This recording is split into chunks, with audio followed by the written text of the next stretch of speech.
আওয়ামী লীগ সরকারের যে সার্বিক কার্যক্রম ছিল এবং যে অন্যায় অনাচারগুলো ছিল সেগুলোর বিচার চাই আমরা এবং এবং মানে পরবর্তীতে আওয়ামী লীগের যে কার্যক্রম এটার ভিত্তিতে আমরা তাদের হচ্ছে যে নিষিদ্ধকরণ চাই এবং সেই তাদের যে পলিটিক্যাল যে কার্যক্রমগুলো তারা করছে আমরা প্রায় দেখি তারা হচ্ছে জোটেকামি জেলে চলে আসতেছে বা তারা বিভিন্ন রকম সমাবেশ করার চেষ্টা করতেছে।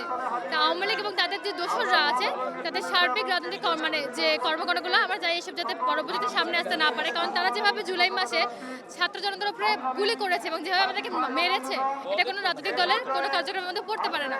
তো এই কার্যক্রমের পর আমরা চাই তাদের নিষিদ্ধ হোক এবং তাদের মানে রাজনৈতিক কর্মকাণ্ড করতে না পারে সেই দাবি নিয়ে আমরা এখানে এসেছি। 24শে গণঅভ্যুত্থানে অনেক রক্ত ঝরে গিয়েছে, ঝরে যাওয়ার পরে ফ্যাসিস্ট সরকার তারপরে ক্ষান্ত হয়নি, তাদের কিন্তু নির্যাতন চলমান ছিল। এক পর্যায়ে যখন 5 তারিখে দেখা গেল যে না আর দেশে তাকে থাকলে সে মনে করেছে যে এবার আমার দিন শেষ, আমি বোধহয় মারা যাব, সে ভয়ে পালিয়েছে। আমরা চাই সে যে পালিয়েছে তাকে দেশের মাটিতে ফিরিয়ে আনা হোক এবং ফাঁসির দড়িতে ঝুলানো হোক, এটা ছাত্র জনতার দাবি। আমাদের মূলত চাওয়াই হচ্ছে শেখ হাসিনার বিচার হোক এবং দেশটা একটা শান্তি বজায় থাকুক। এরকম তো আর চলতে থাকলে দেশ থাকবে না। আমরা চাই আল্লাহর হস্তে দেশে একটা শান্তি বজায় থাকুক আর শেখ হাসিনার জন্য বিচার হয়। কোনোভাবে খুনি হাসিনা এবং তার সহযোগিতার বিচার ছাড়া, নতুন সংবিধান ছাড়া কোনোভাবেই নির্বাচন হতে দেব না। এটা আমাদের প্রত্যেকটা শহীদের প্রতি দায়, প্রত্যেকটা অঙ্গহানি হয়েছে আমাদের যেসব ভাইদের, তাদের প্রতি আমাদের দায়। হাজার হাজার ছাত্র করে মারিয়া লাইছে, আমাকে দাবি আছে না, আমরা ঘরে বয়ে কাঁদছি জানেন, আমরা ঘরে বয়ে কাঁদছি, নেট বন্ধ করিয়া দিছে।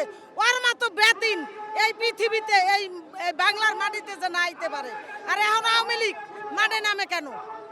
আনাছে কেন আওয়ামী লীগ মাঠে নামে কেন? আওয়ামী লীগ জ্বালায় পুরায় সরকার করিয়া দেওয়ান চাই। আওয়ামী লীগ এই দেশটা চাই না, আওয়ামী লীগ দেখতেই চাই না, আওয়ামী লীগের কোনো চিহ্ন বর্ণ থাকবে না।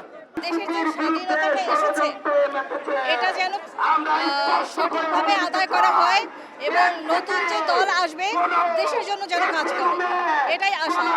এবং যে গণহত্যা হয়েছে এবং স্বৈরাচারী হাসিনা এর দৃষ্টান্তমূলক বিচার আমরা দেশবাসী চাই। বাংলার মাটিতে কোনো হাসিনার কোনো ঠাঁই নাই, আওয়ামী লীগের কোনো যুগ নাই এই এলাকায়।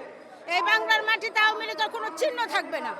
আমরা অনেক হত্যাশা করে এই 16 বছর বাঁচছি এই জায়গায়, অনেক অত্যাচার সহ্য করছি। যেমন এলাকায় থাকতে হবে না, পানির কষ্ট, এটার কষ্ট, এটার কষ্ট, আওয়ামী লীগের লোকেরাই বেশিরভাগে কষ্ট দিছে। এই যত মানুষ মারা গেছে, ছাত্র আমার ভাই বোনেরা মারা গেছে, একজনের বিপদ মানে আমার দেশের সবার বিপদ।